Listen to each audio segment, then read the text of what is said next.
మాట్లాడుతుంటే పిల్లోడు వచ్చాడు మళ్ళీని మన పిల్లోడు ఎవరు సిద్ధార్థ రెడ్డి ఈయన ఏకంగా చంద్రబాబు నాయుడు గారినే విమర్శించేస్తున్నాడు. ఈయన వయసు ఎంత, ఈయన అనుభవం ఎంత, ఈయనకున్న తెలివితేటలు ఎంత. ఈయన వెళ్ళి చంద్రబాబు నాయుడు గారిని విమర్శించబోయి ఎలా బొక్కబోర్ల పడ్డాడో మీకు చూపిస్తాను రండి. ఏమంటాడు ఇప్పుడు మా వాడు సచివాలయాల్ని టాలీ చేస్తున్నాడు. తెలంగాణ సచివాలయం, ఆంధ్రప్రదేశ్లో టెంపరీ సచివాలయం అన్నారు కదా, మరి ఏంటి దాని కథా కామమే చేయటని అడగడానికి వచ్చాడు కుర్రోడు. పొద్దున్నే మొంగా తీసుకుని వచ్చాడు టిఫిన్ చేసి. ఏమంటాడు విన్నారండి. నిన్ననే ఆడ తెలంగాణలో ఎవరో మాట్లాడుతుంటే బ్రహ్మాండమైన సెక్రటేరియట్ కట్టినాం మేము. 650 కోట్లు ఖర్చు పెట్టి సెక్రటేరియట్ కట్టారట తెలంగాణలో. 650 కోట్లు పెట్టి సెక్రటేరియట్ కడితే ఆంధ్ర రాష్ట్రంలో ఉండే మీడియా, తెలంగాణలో ఉండే మీడియా, దేశంలో ఉండే మీడియా, ప్రపంచంలో ఉండే మీడియా అందరూ కూడా సచివాలయాన్ని చూపిస్తున్నారు. మన చంద్రబాబు నాయుడు గారు ఈడ వెలగపూడిలో కట్టాడు సచివాలయం.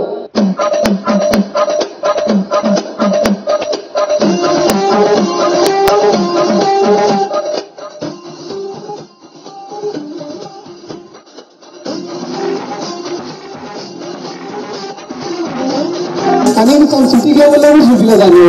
ఏదన్నా ఒక పని కమిట్మెంట్తో చేస్తే, చిత్తశుద్ధితో చేస్తే ప్రపంచం కూడా మెచ్చుకుంటుంది.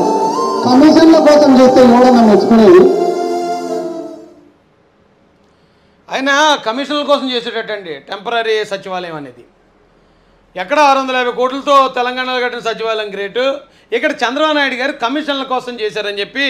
అయితే ఈయన కమిషన్ల కోసం చేశారు చంద్రబాబు నాయుడు గారు అంటున్నారు. బాబు చిన్నడా నీకు మాట చెప్తాను నేను. ఇప్పుడు మా జగన్ బ్రో గెలిచి 4.5 సంవత్సరాలు అయింది. ఏ సచివాలయంలో ఉంటాడు చిన్నడా? జగన్ బ్రో గెలిచి 4.5 సంవత్సరాలు అయింది. ఏ అసెంబ్లీలో మీటింగ్లు పెడుతున్నాడు చిన్నడా?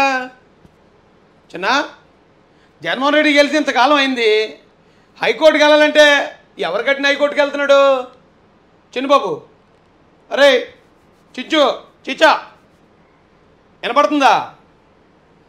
ఇప్పటికింకా ఆ ఏదైతే రాష్ట్ర విభజన సమయంలో దిక్కుతోచని పరిస్థితుల్లో ఏ విధమైన నిధులు మనకు లేకుండా విడదీసినప్పుడు ఆ ఉన్న చిన్న చిన్న ఆ సోర్సులతోనే ప్రజలందరినీ కూడా ప్రజలందరి దగ్గర విరాళాలు తీసుకుని ఉన్నదానితోనే టెంపరీయో పర్మనెంటో లేకపోతే చిన్నదో పెద్దదో ఏదో ఆయన కట్టే ప్రయత్నం చేశాడు.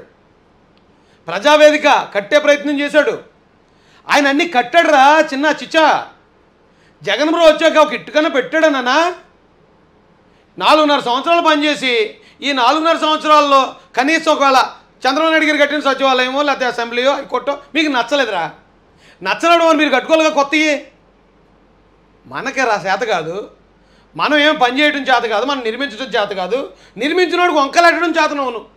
అరే రే రే రే ఏడది చిన్న చిచ్చా సెల్ఫ్ గోల్ ఇలా వేసుకుంటున్నారు ఎందుకు మీరు? ఆయన ఆ మాత్రమైనా కట్టాడు అప్పుడున్న మన ఆర్థిక పరిస్థితులకి. నాకు తెలిసి ఆ వాటర్ గార్డ్ అది మీరే మీ పార్టీకి సంబంధించిన అందరూ క్రిమినల్ బ్యాక్గ్రౌండే కదా, మీరే కన్నాలు ఎట్టేసి అక్కడ వర్షం వస్తుంది అన్నట్టు ఆ క్రియేట్ చేసి ఉంటారేమో. ఆ ప్రశాంత్ కిషోర్ అని కూడా ఒకడు ఉన్నాడు కదా, వాడు ఎవరో అక్కడ బొక్కలెట్టేయండి, ఆ వాటర్ పడుతున్నట్టు వీడియోలు తీయండి, దాన్ని తప్పుడు ఇప్పుడే ఈ వీడియోలోనే 3-4 పచ్చి అబద్ధాలు డైరెక్ట్ సీఎం చెప్పినవి చూపించాను మీకు ఆధారాలతో. ఇక అప్పుడు అబద్ధాలకు అంతుందారా? మీరా చంద్రబాబు నాయుడు గారి క్రెడిబిలిటీ కోసం, ఆయన నిర్మించే విధానం కోసం మాట్లాడే మీరా? కనీసం ఇంత సిగ్గుండాలి కదా చిచ్చా చోటు, కనీసం ఆవగించంత సిగ్గుండాలి కదా మనకి. అరే ఓకే, చంద్రబాబు నాయుడు గారు 14 నుంచి 19 దాకా చేశారు.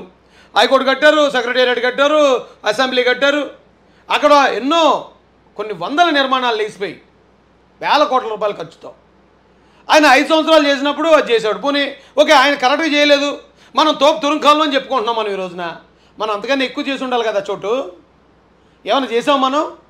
దాన్ని కూల్చేయటం, దీన్ని లాగేయటం, దాన్ని ముక్కలు చేసేయటం, ఈ పనికిమాలిన పనులు తప్ప నిర్మించే పని ఏదైనా చేశారా మన గవర్నమెంట్ వచ్చాక? ఉంటే ఏదైనా ఉంటే ఒక్కటి చెప్పు చూచా చోటు బాబు. చివరికి టిట్కో ఇల్లు కూడా ఆయన కట్టిందే. ఆయన కట్టిన ఇల్లు ఇప్పుడు ఈయన పేరును రంగులు వేసుకుని ఇచ్చుకోవడానికి కూడా సిగ్గులేదు.